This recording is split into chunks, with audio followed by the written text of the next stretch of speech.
There you see a look at the teams ready to show down. I think players are shuffled up, right? I see players gripping cards. Pete Ingram looking at his Is It Phoenix decks. Looks like we have the names reversed. We'll get that squared away for you just in a moment.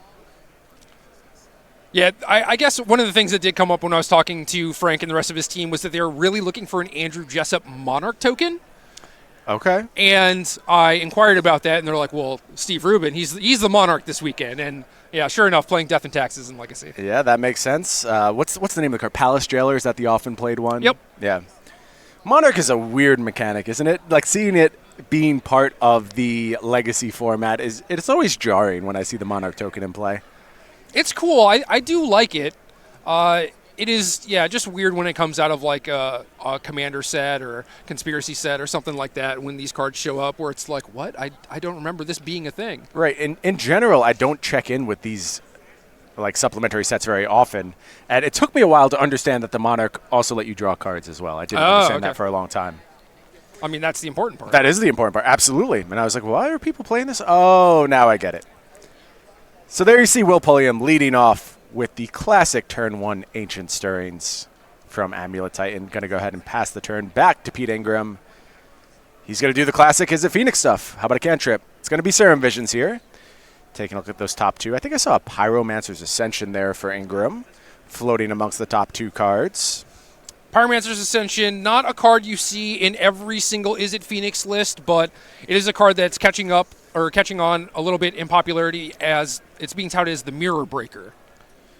Yeah, and I think rightfully so. It really does change the terms of engagement for the Mirror. Speaking of changing the terms of engagement, how about a main deck Hornet Queen from Will Pulliam? That's a new ad for these Amulet players. It's no Zakama. It's so much more than Zakama. So much more. I'm a Zakama hater if you haven't gotten the memo yet.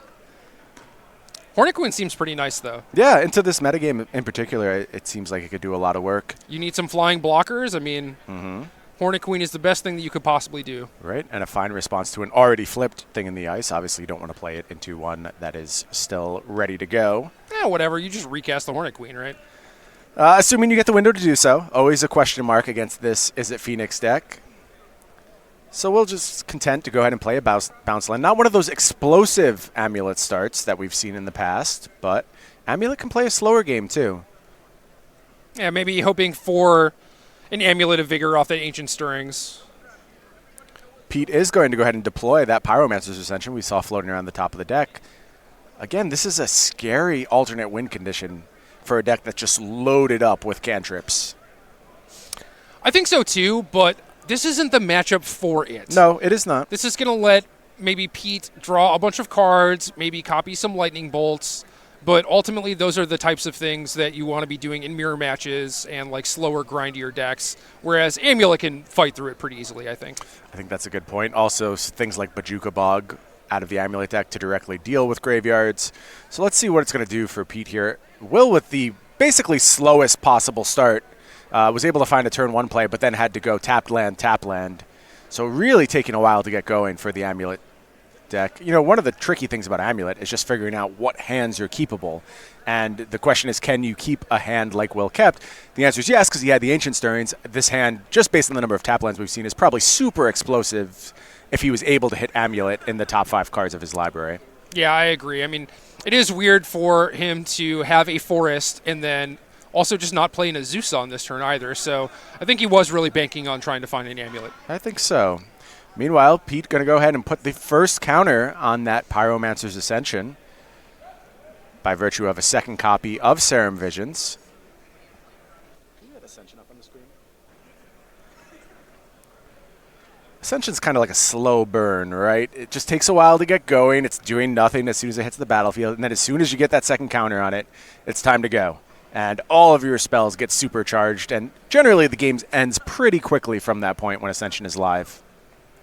Yeah, it is still kind of tough, though, because this is not really the matchup where you just want 10 cards in your hand. And most of the cards in these at Phoenix deck do the same thing. They just draw cards, filter your library a little bit. Ideally, what ends up happening is you find all of the Arclight Phoenixes and find a way to deposit them into your graveyard and bring them all back. And that way it can kind of increase your clock, especially if you have a Lightning Bolt to kind of cap it off. Right, fire off a couple copied Lightning Bolts and Pete, with a very quick activation of this Pyromancer's Ascension, untaps and does the thing by virtue of having 3 Serum Visions over the course of this game. Not bad from Pete Ingram. Yeah, Pyromancer's Ascension forces you to build your deck in a certain way where you have to play a lot of similar copies of the same cards in order to get the initial counters on Pyromancer's Ascension. So generally the lists that have Ascension end up being a little bit cleaner. You don't see like random gut shots or a random lightning axe or whatever.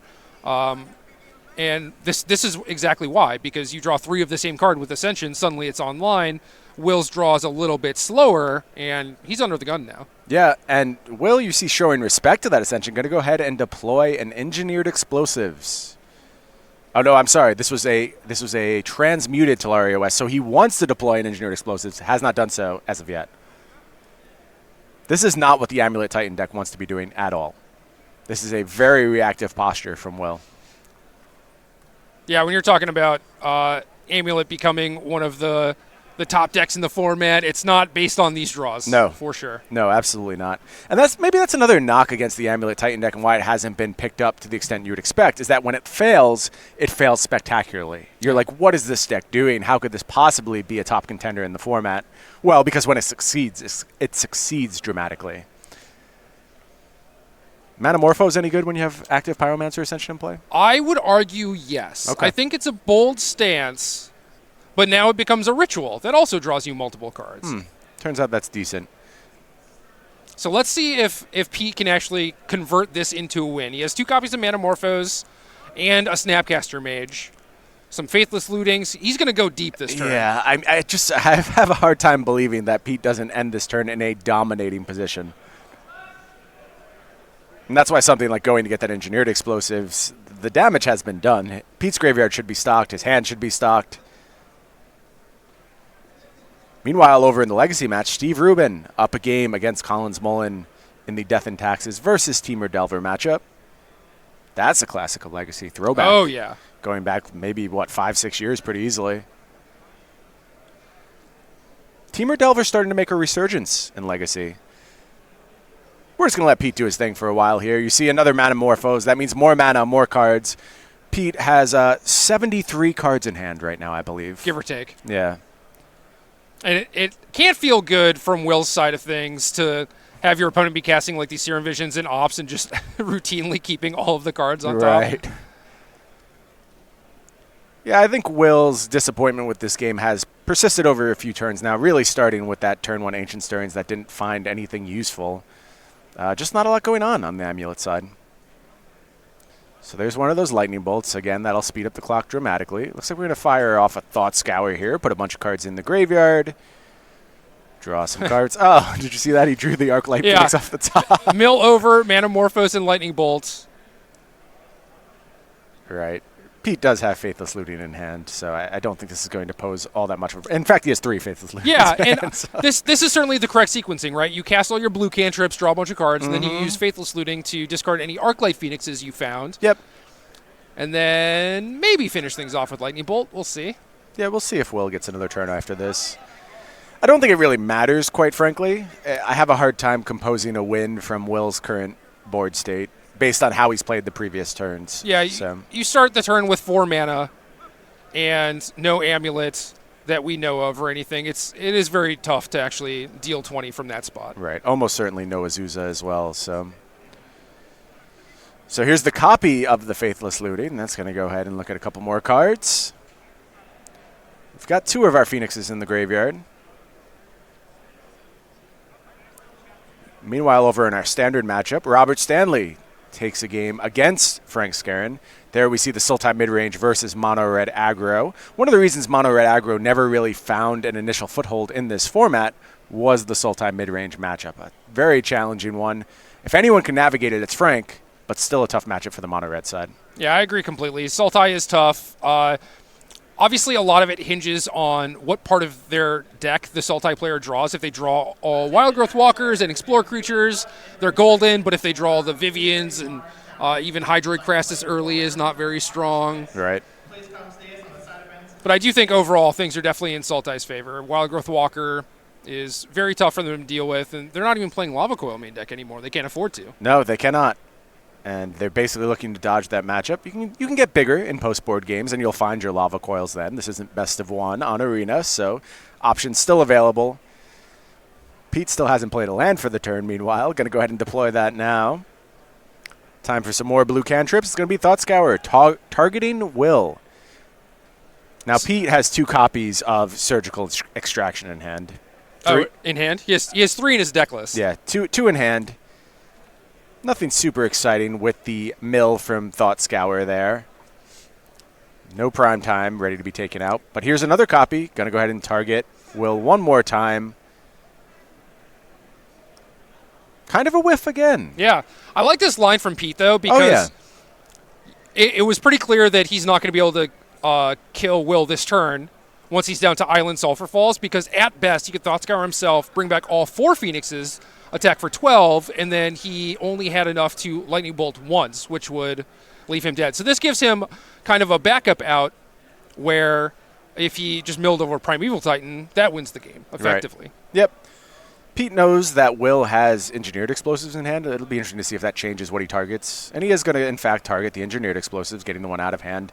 If I was Will, I'd probably just scoop here rather than give Pete a look at exactly what's in my deck. I mean, I know you're sideboarding, but I don't know. There's really such a small chance of coming out of this alive. Right. I mean, you know that Pete is going to end up with 2 Phoenixes this turn, and you're going to be at 14 life, and the hand does not enable a kill. And I guess there's just not even a card that you can draw, right? Like, even if you draw Amulet, you can't make 6 mana. If you draw Azusa, that doesn't help either. So correct. Yeah, no possible way to get to Primeval Titan on this turn. So I would have packed it in here, but ultimately a pretty small decision. Like we said, we are going to be going to sideboard games here, so maybe you even want Pete to see some of the cards that are in your deck to kind of alter his expectations. Who knows?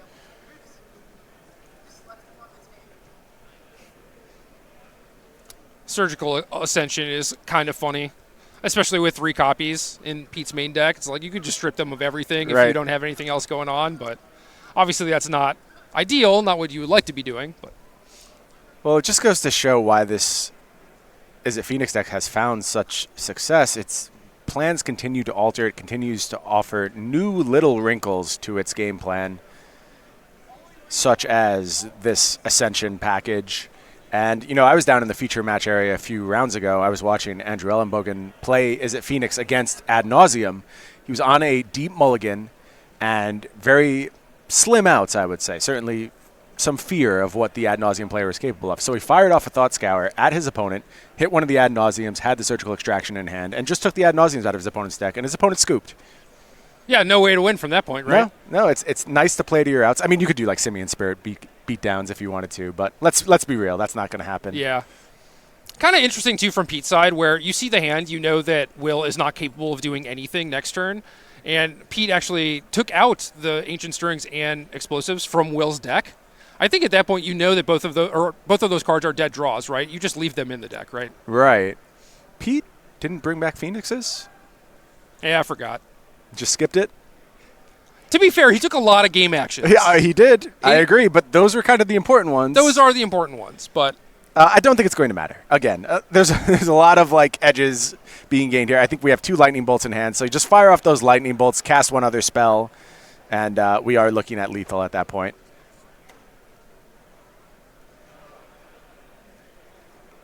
Yeah, if you play Bolt, any other spell. Well, we're going to play Faithless Looting here. There is another mountain in hand, though. So okay. So not cutting himself off a red mana. There's another Phoenix.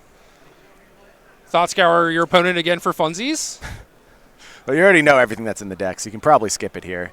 I think Pete just wants to go ahead and close off the game here. Doesn't want to skip those Arclight Phoenixes again. There is 12 points of damage at your face. Here come 3 Arclight Phoenixes. Throw them directly into play attacking. That's going to go ahead and do it. So Pete Ingram up a game against Will Pulliam's Amulet Titan. Now we get to go to the sideboards. I want to start on Pete's side because the first card already giving Amulet players in the room sweats. It's 2 copies of Blood Moon, 2 Dispels, 2 Ravenous Trap, 2 Spell Pierce, 1 Abrade, 1 Snapcaster Mage, 1 Chandra Torch of Defiance, kind of a newer add into these decks. You see a Shatterstorm there, looking to answer the War Prison decks. Rending Volley, Beacon Bolt, and Threads of Disloyalty round out Pete's sideboard. What are you bringing in here, Jerry? Obviously, Blood Moon is the card that scares Amulet Titan the most. Yes, it is. And they have ways around it. They have Basic Forest, they have Coalition Relic, they have Summoner's Pact for Reclamation Sage, but still, if it's on the battlefield, it's a nightmare. Pete also has 2 copies of Dispels to fight over the various pacts in the deck, Pact of Negation and Summoner's Pact, which are a big part of Amulet's engine, and then also fight over sideboard counterspells. You have Spell Pierce to tag early cantrips or amulets. A Braid can either take out Azusa Sacro Tribe Scout or Amulet of Vigor. And then, if you want to get fancy, you can do stuff like, I'm going to board in a Chandra, expecting the games to be a little bit slower post-board, maybe Beacon Bolt to have an out to a Primeval Titan that has resolved. So there's a lot of stuff that you can do, but it's mostly hinging on the counterspells and the Blood Moons. Absolutely. Let's head over to Will's side, where we're looking at 1 Tireless Tracker, 1 Reclamation Sage, a Ramunap Excavator, Engineered Explosives, Chameleon Colossus, 2 copies of Primal Command, 3 copies of Negate, 4 copies of Path to Exile, and 1 copy of Tragic Arrogance. Jerry, what are you doing here from Will's side? You're the Amulet expert. You tell me. So one of the reasons we've gone to white in the Amulet deck is for Path to Exile in this matchup. Obviously, the cleanest of answers to the Phoenix. I certainly expect those to be coming in. We'll probably expecting the Blood Moons to come in as well. You can bring in the Reclamation Sage. Hope to get out of that lock, but it's always scary when you're facing down Blood Moon from your opponent. It generally is a KO. You want to really do your thing ahead of time, and since Will be on the play, has a chance to win before Blood Moon can even come down. So that's what we'll be looking to do here. Negate, questionable. A lot of this stuff is up to player preference. I think the clear slam dunk are the Sages and the Path to Exiles. You like all the paths? I do like all the paths. I just think it's important to stop your opponent from having those really explosive starts and just clean up what they're doing. If you get some time, you'll be able to do your thing, assuming they don't just Blood Moon lock you out of the game. Yeah, that's fair enough. I could totally see that. So, Jerry, if you are looking for the hottest information and what's going on in the world of Magic, why not check out the Star City Games newsletter? There's extremely, extremely handsome authors that often contribute articles to it. You'll see highlights from those articles, some of the upcoming SCG Tour dates and locations. Also, a good way to keep track of invitational qualifiers. We talked about SCGCIN. You want to make sure you're qualified. You can also head out to SCG Game Night. And, of course, always free. Head over to go.starcitygames.com/newsletter. Go ahead and sign up. I thought you were going to make them change that picture of you, though. No, whatever. They can run it for as long as they want. That's actually from my GP top 8 in Atlantic City. Okay. So it's got good memories attached to it, even if I look like an idiot in it. But we'll still let it ride. Look, man, I think people can say that we've both had like questionable hairstyles and facial hair choices and Absolutely. Stuff like that. They get way worse than that, too. I mean, that at least, like, I look like a somewhat presentable human. I have, like, glasses on. You're like, oh, okay, this guy, little questionable taste in beard, but ultimately clean cut, good fellow. If you go back, like, 5-10 years before that, there's just some horrible, horrible pictures you could find. So let's hope that SCG never does that. Well, in my downtime, I'll go searching for those pictures then. Well, one of the good things, Jerry, about being old is that when you make these horrible missteps in your youth, they're not necessarily recorded all over the internet for posterity. Yeah, maybe you got like some VHS tapes lying around or something. Hopefully I have smashed all of those and they no longer exist, but who knows? Maybe there's some information out there. I'm going to do my best to try and keep those pictures out of everyone's hands. Your parents don't use Twitter, do they? I think that's like the only way I could probably get in contact with my them. parents don't even have smartphones. And nice. They don't have a regular cell phone plan. So, no, you are out of luck when it comes to prying into my parents' technology. Jonathan Rossum had some interaction with his mother on Twitter, and I was like, okay, great. Now if Rossum misbehaves, I can just go straight to the source and be like, look, you have to handle this. Oh, that's great. Jonathan is out of control. Yep. It's always good to have those outs where you can go directly to the parents. But like I said, I am often grateful for my age and experience, and that is one of the reasons why both having parents that aren't necessarily super plugged in and not having a lot of my past missteps forever documented on the internet. You were possibly born at exactly the right time to escape that. I think so. Player's going to go ahead and draw their openers here. Amulet Titan, a deck that should be mulliganing aggressively, and I think Will did, as we see a scry here. Going to go ahead and put a card on the bottom. I think we're on 6 cards here, so not a devastating mulligan. You're pretty happy to go to 6 on a regular basis with the Amulet deck. Going to go ahead and lead on a tapped Colony Garden. When you win games with Amulet, you generally have extra resources lying around. So it is very much about finding a specific combination of cards, not so much about finding a lot of them. I mean, every bounce land is effectively 2 lands. You know, you have a lot of built-in card advantage just in the deck anyway. So Exactly right. Meanwhile, Pete going to go ahead and fire off Serum Visions. This is how the last game started. Will having flashbacks right now. Hoping things aren't going to get out of control quite as quickly. Yeah, I mean, oddly enough, I think Pyromancer Ascension is just one of the cards that you would sideboard out in this matchup. So Agreed. Will doesn't necessarily have to worry about that one, but it is possible that maybe, you know, there's a Manamorphose, a couple Faithless Lootings, and you're getting attacked for 9 by some Arclight Phoenixes. That's almost certainly like the worst case scenario. Will going to go ahead and follow up with a tapped bounce land. Going to return that Colony Garden to hand. Able to make another plant if necessary. Plant's pretty irrelevant in this matchup, quite frankly. You could make the argument that it blocks Thing in the Ice, but once it transforms and is able to attack you, Your plants are gone. They're gone. I mean, you could replay the Colony Garden the next turn, I suppose. But you can. In the meantime, that plant is not doing much. Let's see if Will has a turn 3 play here, because if Will's going back-to-back matchups without doing anything relevant in the first 3 turns of the game, his deck has betrayed him. I will say that. And it looks like we are going to get a play based on the replay of Gemstone Mine. Is it going to be a Zuza? No, Coalition Relic. New add to this Amulet deck, and I think a very good one. Yeah, it's not something that you would necessarily expect, but I think it just goes to show that games of this deck play out differently than you might imagine, where most people are just like, oh yeah, you want to play Primeval Titan on turn 2 every game or whatever, but you don't have to. And Coalition Relic allows you, if you have a Sacro Trap Scout, you can potentially play it on turn 2 anyway and ramp to a turn 3 Titan.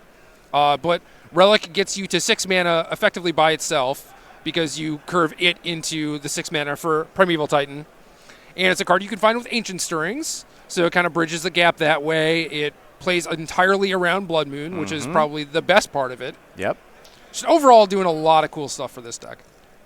Yeah, I think in particular it lines up well against what the Phoenix deck is looking to do. So as this deck has risen to prominence, Coalition Relic has become more and more of a thing. Meanwhile, you see Pete Ingram with Pyromancer Ascension, and he thinks we're wrong. He says it's a fine card in this matchup.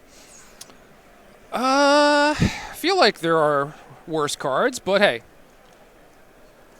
These players likely have far more experience with this deck than I do. So let's see how it plays out as the match goes on. Meanwhile, over in our Legacy match, you do see Steve Rubin taking the win 2-0 against Teamer Delver.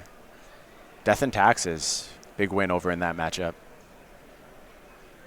Faithless Looting gets cast. Immediately, Pete discards 2 Arclight Phoenixes. That choice was easy. Pete's doing his thing right now. He's going to flip that Thing in the Ice if he wants to as well. We'll see if that's the choice. Yep. Lightning Bolt you. Take it to the face. You're going to fall to 16, and I'm going to also attack you for 13 more. Pretty good, right? That's pretty good. That's not bad. Yep. What are we thinking about here? Scooping. Will maybe going to path this Thing in the Ice to try and keep his plant around? Well, if you're pathing the Thing in the Ice anyway, there's no downside in doing that. Yeah. Maybe it's not entirely relevant, but it's still correct. Mm-hmm.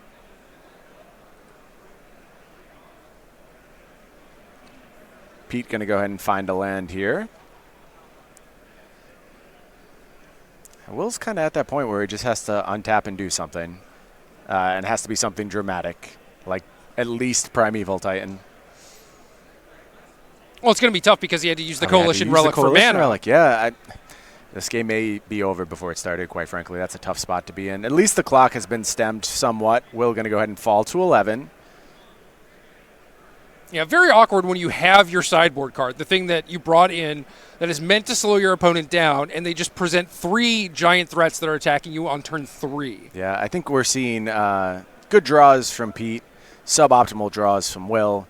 Those two things combining to really give Will a nightmare run in this matchup. Here's another copy of Coalition Relic. So we're generating some mana. You know, if Will gets a couple more turns, maybe we can start to make things happen. This is sort of a classic macro matchup for Modern, where you have Will, who is mostly trying to do the powerful stuff, right? Whereas Pete's deck is also powerful, but on a smaller scale, but he has the consistency backed by all of the blue cantrips and even the red cantrips like Faithless Looting. Oh, yeah, very fair point. Meanwhile, Pete drawing a decent card in the matchup. It's Blood Moon. Now, you might say, oh, there's 2 Coalition Relics in play.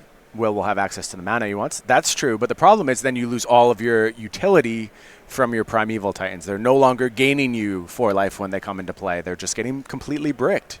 Right, and you can't do things with bounce lands. You can't pick up your Teleria West. Doing things like casting Primeval Titan and transmuting in the same turn are very difficult. You can't Slayer Stronghold. Like, it shuts down your clock a lot. Right. And normally, hard casting a Primeval Titan against the decks that previously played Blood Moon, it was fine because they're like Jeskai control decks, Izzet control decks. Exactly. Things that had a slow clock. But Arclight Phoenix and Blood Moon, it's a combo. Oh, yes, it is. It's a quick clock combined with Disruption. Here you see another copy of Thing in the Ice at the ready for Pete Ingram. Frank Skarren also stealing a game over in the Mono Red versus Sultai matchup. One that looks increasingly less likely to matter as this game gets deeper and deeper. I see 2 Azuzas in hand. I don't even think there is a Titan in hand for Will right now. Let's see if Will is able to muster anything on this turn. We're going to go ahead and take those counters off, add a couple mana to the mana pool. So 2 Coalition Relics means that Hornet Queen is a possibility. Okay. Even through Blood Moon. Still, there's a Thing in the Ice, which threatens that, and the Arclight Phoenixes can possibly just come back on the next turn, too. So it would be a grind. It would take a few turns, but it's also likely that Pete would probably just transform the Thing in the Ice before the Hornet Queens actually dealt with the Phoenixes. Here is a Summoner's Pact from Will. We'll see what he wants to grab. I have to think the answer is Hornet Queen. At least gives you a prayer. Primeval Titan does virtually nothing here. So you always play to your outs. You take your best option. If Hornet Queen is still in the deck, I have to believe that's it. But I think it's a temporary reprieve for Will here. There you see Hornet Queen.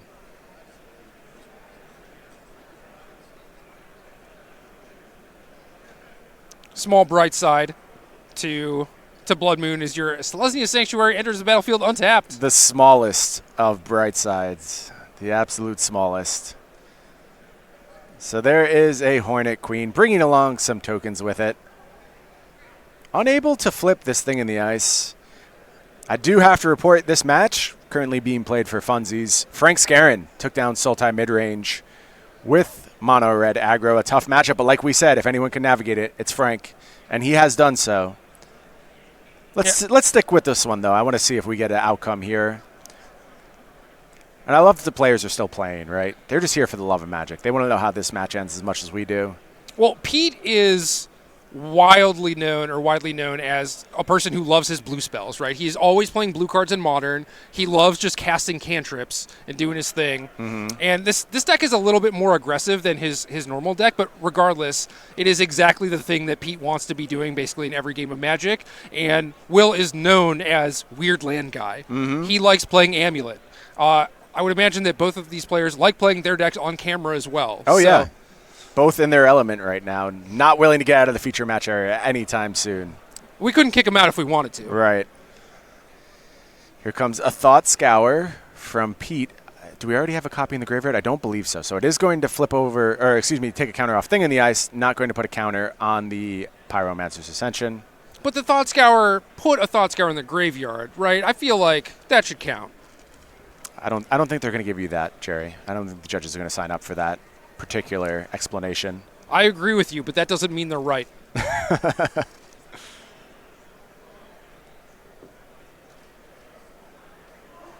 So it looks like Pete just passing the turn back here. Hornet Queen getting to stick on the battlefield. Got to pay for Pact. That's costly. Means it's very unlikely anything all that worthwhile happens on this turn for Will. But let's see what the draw is. Yeah, still gets the mana from Coalition Relic. So is able to deploy an Azusa at the very least. Let's see what the draw was here. Ooh. Path to Exile. Looks like white mana is being made off the Coalition Relic, so that's nice. Okay. So now That ups Hornet Queen stock a little bit, able to hold the fort a little bit better. So now the bees are holding off Arclight Phoenix, and you saw Pete kind of sputter out there on his turn. Didn't get to use all his mana, didn't continue to cast card drawing spells and put counters on his Ascension, so potentially out of gas a little bit. What's the draw here? Snapcaster Mage, bolt you, Snapcaster Mage, bolt you. An alternate line, I think, is And that is going to get the handshake. bolting something to put a trigger on the Ascension. Okay. And then you can